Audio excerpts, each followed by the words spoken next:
Από ελληνικά ξέρεις. Λίγος, ελληνικός λίγος. Ωραία, για κάτσε λοιπόν να πούμε δύο κουβέντες. Oh, yes, κούβεντος. Κούβεντος, μπράβο.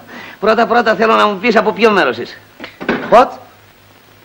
Στην Αγγλία είναι. Ποιο? Το what. Ποιο what? Δεν σε ρώτησα μου πεις από ποιο μέρος είναι και μου λες what. Oh, no. Λονδίνο. Από το Λονδίνο. Oh, yes. Μέσα από το Λονδίνο. Oh, yes. Μπράβο, δηλαδή τώρα βαρίζεσαι με λίρες. Oh, yes. Μπράβο, και από δουλειά έχουμε. Oh, yes. Thank you. Μπράβο, τι δουλειά. Δουλειά. Arbeit, verstehen. Oh. No, δουλειά εργοστάσιος. Εργοστάσιο. Oh, yes. Δικό σου εργοστάσιο. Oh, yes. Μπράβο. Και τι βγάζεις. What? Τι βγάζεις, λέω.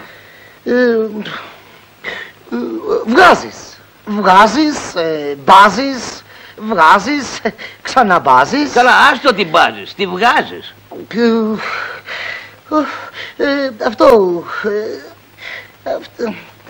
Αυτοκίνητος. Αυτοκίνητο. Oh, yes. Έχεις δικό σου εργοστάσιο και βγάζεις αυτοκίνητα. Yeah. Τότε τι καθόμαστε, η ώρα η καλή. Και πότε λες με το καλό γάμος. Γρήγορος. Μπράβο. Και μάλιστα όσο πιο γρήγορος, τόσο το καλύτερος. Κατάλαβες.